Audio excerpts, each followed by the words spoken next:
ബദാവുദ്ദീൻ നദ്വിയുടെ vice chancellor പദവി വ്യാജമെന്ന് CPIM. ദാറുൽ ഹുദ university അല്ലെന്നും academy മാത്രമെന്നും Tirurangadi area committee അംഗം C. ഇബ്രാഹിം കുട്ടി. ഇല്ലാത്ത യൂണിവേഴ്സിറ്റിയുടെ വൈസ് ചാൻസലറാണ് നദ്വിയെന്നും പരിഹാസം.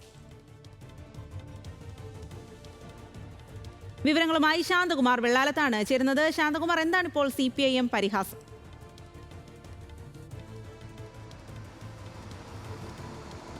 സ്വാതി, CPM-ന്റെ ഒരു പൊതുയോഗത്തിലാണ് അവിടുത്തെ തിരൂരങ്ങാടി ഏരിയ കമ്മിറ്റി അംഗം കൂടിയ C. ഇബ്രാഹിം കുട്ടി അതിരൂക്ഷ വിമർശനം നടത്തിയത്. അതായത് നേരത്തെ CPM തന്നെ പ്രതിഷേധവുമായി ഈ ദാറുൽ ഹുദ യൂണിവേഴ്സിറ്റിക്കെതിരെ രംഗത്ത് വന്നിരുന്നു. അത് ദാറുൽ ഹുദ യൂണിവേഴ്സിറ്റിയിലെ മലിനജലം അത് സമീപത്തെ കുടിവെള്ള പ്രശ്നങ്ങൾക്ക് കാരണം അത് വലിയ പ്രതിസന്ധി സൃഷ്ടിക്കുന്നു. ഒപ്പം തന്നെ മണ്ണിട്ട് നികത്തുന്നു.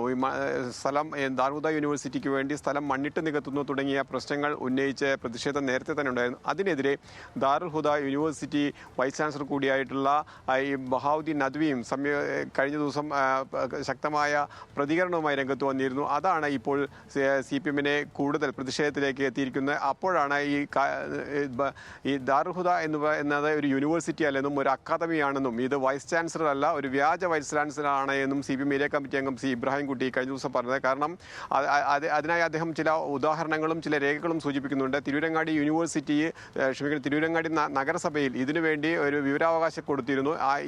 ഈ സ്ഥാപനത്തിൻ്റെ പേരെന്ത് എന്നുള്ളതും ഇവിടെ എത്ര കുട്ടികൾ പഠിക്കുന്നു, ഇല്ലെങ്കിൽ ഇവിടുത്തെ മലിനജല സംസ്കരണത്തിന് എന്തെങ്കിലും പദ്ധതികളുണ്ടോ എന്നുള്ള ചോദ്യങ്ങളെല്ലാം ഉണ്ടായിരുന്നു. അതിനകത്ത് അത്തരത്തിലുള്ള ചോദ്യങ്ങൾക്കൊന്നും കൃത്യമായി മറുപടി നൽകിയില്ല. അതിനകത്ത് അവർ കണ്ടെത്തിയിരിക്കുന്നത് അത് ഒരു ദാറുൽ ഹുദ ഈ ഇസ്ലാമിക് അക്കാദമിയാണ് എന്നുള്ളത് മാത്രമാണ്. അത് യൂണിവേഴ്സിറ്റി അല്ലാതെ യൂണിവേഴ്സിറ്റി ആവണമെങ്കിൽ അത് UGC-യുടെ നിയന്ത്രണത്തിലാവണം. UGC-യുടെ ആക്ട് പ്രകാരം മാത്രമേ